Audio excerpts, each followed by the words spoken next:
올해도 어김없이 우리가 추수감사절을 맞았습니다. 매년 맞는 감사절이지만 한 해 한 해가 특별하지요. 2025년의 추수감사절은 오늘밖에 없거든요. 또 돌아오지 않기 때문에 그렇습니다. 늘 말씀드리듯이 쉬운 인생은 절대 없습니다. 그러니까 예수님을 믿으니까 어려움에서 비껴가면 얼마나 좋겠어요. 예수 믿는 사람들에게는 어려움이 찾아오지 않으면 얼마나 좋겠어요. 그런데 현실은 우리에게도 어려움은 찾아옵니다.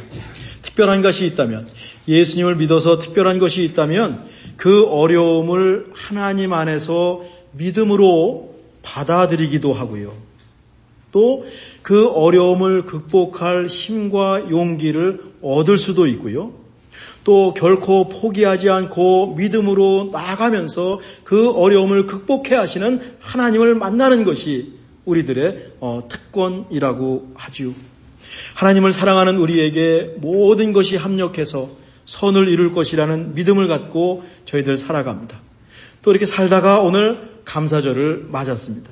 이것이 우리가 범사에 감사할 수 있는 이유입니다. 우리 모두에게 감사가 넘치는 추수감사절이 되었으면 좋겠습니다. 오늘 주일이 그렇고 또 목요일날 온 가족이 모일 땡스기빙 데이가 우리 모두에게 감사가 넘치는, 감사한 스토리를 많이 나누는 그런 이 한 주간이 되었으면 좋겠습니다. 지난주에 이어서 예수님의 손과 발에 대한 말씀을 나누죠. 지난주에는 나병 환자를 만지시는 예수님의 손을 공부했습니다. 나병, 겉모습이 아주 추하게 변하는 그런 못된 질병입니다. 제가 나병 환자의 모습을 앞에 파워포인트에 띄워볼까 생각을 했는데 너무 추해서 띄우지 않았습니다. 그 정도로 이 나병이라고 하는 것은 외모가 추해지는 그런 질병이죠. 그러니 당사자는 얼마나 힘들었겠습니까? 게다가 당시에는 나병에 걸리는 것은 하나님께 죄를 지었기 때문이고 저주받은 것이라고 낙인을 찍어버렸으니 나병에 걸린 사람들은 절망 가운데 살 수밖에 없었습니다. 예수님은 그 나병 환자의 몸을 손으로 만지셨습니다. 추하고 희망도 없고 모든 사람이 피하는 그 나병 환자의 몸에 예수님의 손이 머물렀습니다. 그가 요청한 대로 그 기도를 들어주시고 나병 환자는 깨끗하게 회복시켜 주셨습니다. 한 주간 지내면서 저도 예수님의 손이 제 몸에, 제 마음에, 제 삶에 임하기를, 그리고 임해서 만져주시기를 전 기도했습니다. 권사님들에 비하면 아직 젊지만 저도 조금씩 삐걱대는 부분이 있습니다. 그곳에 손을 대고 기도했습니다. 전 이렇게 하는 것이 저의 어린아이 같은 순수한 신앙의 한 영역입니다. 예수님의 손을 생각하니까 전보다 그 아픈 곳에 더 오랫동안 손을 대고 기도할 수 있었습니다. 몸이 편치 않으신 권사님들께 예수님의 손이 머물기를 한 주간 간절히 기도했습니다. 이렇게 사는 겁니다. 그리스도인은 이렇게 사는 겁니다. 예수 믿고 복 받고 이렇게 엄청난 것이 이루어지는 것이 아니라, 로또가 터지는 것이 아니라, 우리 그리스도인들은 이렇게 일상 속에서 예수님과 더불어 살아가는 사람들입니다. 오늘 본문은 예수님께서 길가에서 구걸하고 있던 맹인의 눈을 뜨게 해주시는 사건이죠. 오늘 본문 외에도 성경에는 맹인의 눈을 뜨게 해주시는 기적이 자주 등장합니다. 맹인? 이제 요즘은 맹인이라고 말하지 않습니다. 소경 말하지 않습니다. 시각장애인이라고 말해야 되는데 또 말이 기니까 통상 맹인이라고 하겠습니다. 이 시각장애인이 눈을 뜨는 표적이 주는 메시지가 있죠. 우선은 이스라엘에 먼지가 많았습니다. 그래서 아무래도 의료 시스템이 열악한 상황에서 시력을 잃는 경우가 많았어요. 열악한 환경으로 앞을 보지 못하게 되었는데 율법이나 사람들은 죄를 지어서 그렇다고, 저주받은 인생이라고, 그래서 맹인이 되었다고 단정했습니다. 얼마나 불쌍합니까? 마음이 여리신 예수님께서 이들의 눈을 뜨게 해주셨습니다. 두 번째 메시지는 성경에서 시력을 회복하는 사건이 등장하는 것은 예수님께서 빛으로 오셨음을 드러내는 것입니다. 우리도 눈을 감으면 앞이 깜깜합니다. 답답합니다. 꼼짝할 수가 없습니다. 어둠에 사로잡히고 맙니다. 제가 옛날에 살던 인디아나는 굉장히 산골 같은 길이 있었습니다. 한 번은 어디를 집회를 갔다 오다가 제 불만 있는 겁니다. 제 차만 있는 겁니다. 호기심이 생겨서 제 헤드라이트를 딱 꺼본 적이 있습니다. 깜깜했습니다. 정말 0.1초도 안 돼서 동시에 바로 켜야 했습니다. 어둠은 무서운 겁니다. 예수님은 어둠을 몰아내는 생명의 빛으로 세상에 오셨습니다. 오늘 우리가 읽은 본문에도 내가 세상에 있는 동안에는 세상의 빛이라고 하셨죠. 맹인들에게 빛을 회복시켜 주심으로 인해서 예수님께서 세상의 빛으로 오신 것을 드러내신 사건들입니다. 세 번째는 길에서 구걸하던 맹인들은 눈을 뜨고 예수님을 믿는데 두 눈을 갖고도 예수님이 누구신지 몰라보고 예수님을 믿지 않고 대적하는 당시 이스라엘의 지도자들을 책망하는 의미에서 맹인들의 눈을 뜨게 하셨습니다. 요한복음 9장 전체가 눈을 뜬 소경과 예루살렘 지도자들 간의 논쟁입니다. 눈을 뜬 사람은 자기 눈을 뜨게 한 사람이 예수님이라고 증언합니다. 경험을 했으니까 그의 말에는 힘이 있습니다. 그런데 지도자들은 그것을 믿지 않고 자꾸 왜곡시키려고 하고 지금 그렇지 않다. 예수님을 깎아내리려 하고 있습니다. 두 눈을 갖고 있지만 이들의 영적 무지가 훨씬 심각하죠. 진짜 맹인은, 진짜 앞을 보지 못하는 사람은 예수님을 시기하고 질투하는 당시의 지도자들이었다라는 것을 드러내기 위해서 특별히 또 맹인들을 고쳐주신 사건에 그 의미가 있습니다. 오늘 본문으로 돌아가면 예수님께서 길을 가시는데 날 때부터 앞을 보지 못하는 한 맹인이 길가에 앉아서 구걸을 하고 있습니다. 날 때부터 앞을 보지 못했다. 세상의 모습을 한 번도 보지 못했어요. 이 아름다운 세상의 모습을 한 번도 보지 못했어요. 다른 잡을 얻기도 어렵겠죠. 평생을 사람들이 보태주는 그 동전으로 살아온 인생입니다. 동전이 뚝 떨어지는 소리, 뚝뚝뚝 떨어지는 소리가 이 사람의 유일한 희망이고 유일한 힘입니다. 그거 바라보고 하루 종일 앉아서 구걸을 하고 있는 인생입니다. 예수님께서 길가에서 구걸하고 있는 맹인을 보셨습니다. 안 보실 리가 없죠. 그에게 눈길을 주셨습니다. 그러자 제자들이 나서요. 1절과 2절인데 예수께서 길을 가실 때 날 때부터 맹인된 사람을 보신지라. 제자들이 물어 이르되 랍비여 이 사람이 맹인으로 난 것이 누구의 죄로 인함이니까? 자기입니까? 그의 부모입니까? 참 소경을 앞에 두고 이런 질문을 하는 제자들이 너무너무 무례합니다. 그런데요, 제자들이 그렇게 말한 이유가 있어요. 당시 유대인의 율법에 의하면 소경으로 태어난 것은 부모의 죄라고 생각했기 때문에 그렇습니다. 부모가 아이를 가졌을 때 이방 신전에 가면 잘못된 아이가 태어난다고 생각을 했어요. 아이를 가졌을 때 우상을 섬기면 잘못된 아이가 태어난다고 생각을 했습니다. 그러니까 소경으로 태어난 것은 이 부모가 아이를 가졌을 때 이방 신전에 가고 우상에 갔다라고 단정을 한 겁니다. 부모가 못된 짓을 하면 하나님께서 벌을 주셔서 아이가 불구로 태어난다고 생각했습니다. 이걸 아주 단정했습니다. 그래서 불구의 아이를 둔 부모들은 평생 동안 죄책감에 사여서 살아가는 겁니다. 사람들은 그런 부모를 손가락질했습니다. 오죽했으면 저런 아이가 태어났겠느냐. 아마 세상 모든 부모는 아이를 가졌을 때 건강한 아이가 태어나기를 간절히 기도합니다. 의학이 발달한 요즘도 가끔씩 잘못된 아이들이 태어나곤 해요. 그러면 부모들은 평생 부담을 갖고 살 수밖에 없어요. 중간에 잘못되는 것도 힘들지요. 그런데 태어날 때부터 건강하지 못하면 이 부모로서 갖는 후회와 죄책감은 이건 우리가 상상할 수가 없을 것입니다. 평생 그 아픔을 지고 가는 겁니다. 이런 분들에게 말이죠. 부모인 당신이 죄를 지어서 그랬다. 그건 죄의 결과다. 이런 얘기하면 절대 안 되는 겁니다. 그것은요, 두 번 그 마음에 못을 박는 일입니다. 또 겉으로 말하지 않지만 속으로 그렇게 생각할 수도 있겠죠. 잘못해서 그랬을 거야. 뭘 잘못해서 그랬을 거야. 그것도 안 됩니다. 자신에게 닥치지 않았다고 너무 쉽게 너무 강하게 단정적으로 말하고 생각하면 안 되죠. 우리 예수님을 믿는 사람들은 절대 안 되는 겁니다. 오늘 본문에서 소경을 앞에 놓고 누구의 죄로 이렇게 태어났냐고 묻는 제자들과 똑같은 언행이라니까요. 우리가 살면서 말이죠. 너무 나설 필요가 없습니다. 단정해서 말할 필요가 없습니다. 남의 잘못이나 어려움을 두고 손가락질하거나 깨소금 마시라고 좋아해서도 절대 안 됩니다.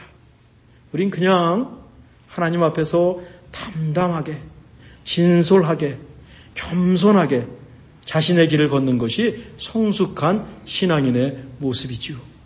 제자들은 의기양양하게 예수님께 질문했습니다. 옆에 앉아있는 소경은 더욱 기가 죽었겠죠. 지금 소경을 앞에 놓고 이런 얘기를 한다니까요. 근데 이런 무례한 사람을 한두 번 만났겠습니까? 돈이나 많이 주었으면 좋겠다라고 생각을 했을 겁니다. 이제 예수님께서 답변할 차례가 되었어요. 3절인데 우리 함께 읽으실까요? 예수께서 대답하시되 이 사람이나 그 부모의 죄로 인한 것이 아니라 그에게서 하나님이 하시는 일을 나타내고자 하심이라. 아주 놀라운 답변입니다. 당시에 사람들이 갖고 있던 선입견 고정관념을 뛰어넘는 말씀입니다. 깨버리는 말씀입니다. 제자들은 이 사람이나 부모가 죄를 범해서 소경으로 태어났다고 믿고 단정했습니다. 그런데 예수님은 제자들의 생각을 아니 당시의 율법의 가르침을 뒤엎어버리셨습니다. 이 사람이나 그 부모가 죄를 범해서 소경으로 태어난 것이 아니다라고 하는 것입니다. 요즘 혁신이란 말을 많이 쓰지 않습니까? 저는 성경을 읽으면서 예수님이야말로 2000년 전에 사셨던 혁신가였음을 느낄 때가 너무너무 많이 있습니다. 혹시 우리 가운데 이런 비슷한 죄책감으로 사시는 분들이 있다면 내가 잘못해서 이런 일이 나에게 벌어졌나 보다 라는 생각이 눈꼽만큼이라도 갖고 계신 분이 있다면 이 사람이나 그 부모가 죄를 범한 것이 아니다 라고 하는 예수님 말씀을 깊이 새기시기 바랍니다. 지난주 목요서신에서 말씀드렸듯이 지금은 구약시대도 아닙니다. 예수님이 사시던 2000년 전도 아닙니다. 죄를 지어서 병을 걸린 것이 절대 아닙니다. 인생을 살다 보면 생로병사를 다 겪습니다. 우리는 그 과정에 서 있을 뿐입니다. 혹시 우리가 어떤 이웃을 두고 저 사람이 죄를 지어서 저렇게 되었다, 죄값을 받았다라고 행여나 말한 적이 있다면, 생각한 적이 있다면 이 시간 예수님의 말씀 앞에 우리가 그렇게 말하고 판단하고 정죄했던 것을 회개하기 원합니다. 하나님과 이웃에게 큰 잘못을 범했기 때문입니다. 그에게서 하나님이 하시는 일을 나타내고자 하십니다. 이건 놀라운 선언입니다. 제자들은요, 어안이 봉봉했을 것입니다. 칭찬받으려고 얘기를 했는데 예수님 엉뚱한 얘기하시거든요. 이 말을 듣는 소경은 너무 기뻤을 겁니다. 평생 갖고 있던 죄책감, 열등감, 절망이 예수님 말씀을 듣는 순간 싹 사라졌을 것입니다. 나를 통해서 하나님의 일이 나타난다고? 나를 통해서 하나님의 일이 나타난다고? 저절로 힘과 소망을 주는 말씀 아니겠습니까? 맹인은 지금 자기 앞에서 이런 말을 하는 사람이 누군지 한 번만이라도 눈을 뜨고 보고 싶었을 거예요. 볼 수가 없잖아요. 날 때부터 맹인이었으니까요. 예수님께서 그냥 지나치실 줄 알았습니다. 이 정도 말하고 그냥 지나치는 사람들, 착한 사람들 세상에 많이 있거든요. 아, 괜찮아 라고 말하는 사람들이 있을 텐데 예수님은 소경에게 다가가셨습니다. 땅에 침을 뱉으셨어요. 그리고 침으로 진흙을 만드셨어요. 아, 침으로 진흙을 만드시려면 이게 보통 일이 아닙니다. 조금 그렇긴 하죠. 그래서 당시에는 침에 약효가 있다고 생각을 했어요. 우리도 벌레에 물리면 침 묻혀서 이렇게 닦지 않습니까? 진흙도 마찬가지입니다. 마가복음 7장과 8장에 예수님이 침을 뱉어서 말을 하게 하시고 눈을 뜨게 하는 장면이 나옵니다. 어쩌면 예수님이 그 당시에 의료 기술을 사용하셨다. 그 당시에 의학을 인정하셨다. 그럼 우리도 아프면 의사에 가는 것이 당연하다라는 것을 이 본문을 통해서 넌지시 알 수 있습니다. 예수님을 진흙을 만드셨다라고 하는 것은요, 창세기 2장에서 하나님이 흙을 빚어서 사람을 만드신 것을 연상되잖아요. 하나님께서 진흙으로 아담을 만드실 때 정성을 다하셨을 것입니다. 몇 번을 만드셨다 푸시고 몇 번을 만드셨다 푸시고 아담의 모습을 정말 멋있게 최선을 다해서 만드셨을 것입니다. 하나님의 창조입니다. 살아있는 사람을 만드는 생명의 창조요 특별한 순간입니다. 예수님도 똑같은 마음으로 정성껏 진흙을 빚으셨을 겁니다. 흙을 빚으시기까지 시간이 꽤 걸렸을 것 같아요. 정성껏 빚으신 진흙을 소경의 눈에 발라주십니다. 대충 발라주셨을까요? 아니죠. 세상의 어떤 의사보다, 세상의 어떤 메이크업 아티스트보다 정성껏 소경의 눈에 진흙을 예수님은 발라주셨을 겁니다. 상처를 어루만져 주시는 예수님의 손길 터치이지요. 소경은 감격했을 것입니다. 자기도 모르는 어떤 힘이 그를 사로잡았고 예수님 진흙을 발라주실 때 눈물이 주르륵 흘렀을 것입니다. 지금까지 소경은 죄책감에 사여서 평생을 빌어먹으며 살았습니다. 세상에서 사람 취급을 받지 못했어요. 무엇보다 눈이 보이지 않는 것이 큰 문제입니다. 죄책감, 열등감, 절망이 보이지 않는 눈에 다 모여 있습니다. 한 군데 모여 있습니다. 활동의 제약도 있습니다. 그 한 군데 모여있는 그 지점에 예수님의 손길이 임했고 그곳에 생명을 품은 진흙을 발라주셨습니다. 그리고 말씀하십니다. 7절인데 이르시되 실로암 못에 가서 씻으라 하시니 실로암은 번역하면 보냄을 받았다 하는 뜻이라. 이에 가서 씻고 밝은 눈으로 왔더라. 진흙을 눈에 발라주시더니 실로암 연못에 가서 씻으라고 하세요. 아유, 거기서 눈 떠라 그러면 얼마나 좋겠어요. 진흙을 발라주시더니 실로암 연못까지 가야 돼요. 그곳에 가서 씻으면 나을 것이다라고 말씀하지도 않으셨어요. 그냥 가서 씻으시래요. 시시한 얘기잖아요. 소경은 진흙이 눈에 발린 채로 실로암 연못에 갑니다. 이 지점이 소경의 믿음이라고 하는 거지요. 어쩌면 이 소경은 예수님이 그 눈에 진흙을 발라주는 순간에 충분한 은혜를 경험했고 충분한 은혜를 경험하고 나니까 이것저것 볼 것 없어요. 사람들의 눈길도 필요 없어요. 충분한 은혜를 경험하고 나니까 예수님 가라 하시면 그냥 가는 겁니다. 이에 가서 씻고 밝은 눈으로 왔더라. 짧은 구절에 소경의 행동이 다 들어있어요. 생각이나 말에 그치지 않고 움직이는 행동을 뜻하는 동사가 4개가 들어있습니다. 가서, go, 씻고, wash, 밝은 눈으로, seeing, 이건 현재 분사입니다. 왔더라, come back. 믿음은 아는 것을 또 경험하고 은혜 받은 것을 행동으로 옮기는 실천입니다. 신앙은요, 움직이는 동사라고 하는 겁니다. 예수님을 믿는 것은 발상의 전환입니다. 모든 사람이 소경을 두고 죄를 지어서 그렇게 태어났다고 말했습니다. 그때 예수님은 소경으로 태어난 것은 그를 통해서 하나님의 일이 나타나게 하려는 것이라고 말씀하셨습니다. 우리에게도 어려움이 닥칩니다. 고질적인 어려움이 있습니다. 자녀들에게, 가족에게 있는 어려움도 있습니다. 사람들에게 내세우기 힘든 부끄러운 부분도 우리에게는 있습니다. 불가능해 보이는 것도 우리에게 있습니다. 죄책감에 쌓이고 자책을 하기도 합니다. 그때 오늘 예수님의 말씀을 생각하기 원합니다. 그에게서 하나님이 하시는 일을 나타내고자 하십니다. 하늘의 힘이 임할 겁니다. 소망이 생길 것입니다. 무엇보다 진흙을 이겨서 소경의 눈에 발라주시는 그 예수님의 손길을 기억합니다. 치유의 손길이죠. 회복의 손길이죠. 지난주 나병 환자에게 손을 내밀어 만져주셨던 예수님의 손길과 더불어서 맹인의 눈에 진흙을 발라주시는 그 예수님의 손길도 우리에게 임하기를 이 시간 간절히 구합니다. 감사주의를 맞아서 올 한 해 우리를 터치해 주신 하나님의 손길을 기억하고 감사해야지요. 하나님께서 보호하시고 손을 잡고 인도하셔서 여기까지 왔습니다. 얼마나 감사한지 말이지요. 또 그리스도인들이 잘못하는 게 있어요. 하나님께만 감사합니다.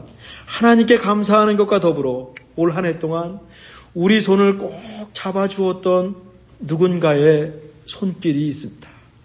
힘내라고, 할 수 있다고, 괜찮다고 우리 손을 꼭 잡아준 그 누군가의 손이 있어요. 믿어주고 함께 해주고 응원해준다는 것을 느끼게 해주었던 그 손길입니다. 예수님께서 보내주신 손길 아니었을까요? 그 손길에도 이 시간 우리가 감사하기 원합니다. 그리고 우리도 누군가의 손을 꼭 잡아주고 기도해 주어야 할 겁니다. 맹인의 눈에 진흙을 발라주듯이 우리도 그렇게 누군가의 손을 정성껏 잡아주는 겁니다. 이 험한 세상에서 서로 손을 잡고 힘을 주는 것, 그것이 우리 그리스도인들이 세상에서 해야 될 일이고 우리끼리 교회 안에서 해야 될 일인 것이죠. 어쩌면 이것을 하라고, 이런 일을 하라고 하나님께서 우리를 세상에 보내셨는지도 모르겠습니다. 우리의 손이 누군가에게 주님의 손이 되기를 간절히 바랍니다. 기도하겠습니다. 하나님, 맹인으로 태어난 것이 부모의 죄도 아니고 본인의 죄도 아닌 하나님께서 하시는 일을 보이기 위함이라는 말씀을 꼭 기억하기 원합니다. 부족하지만 우리가 누군가에게 주님의 손이 되게 해 주옵소서. 예수님의 이름으로 기도하옵나이다.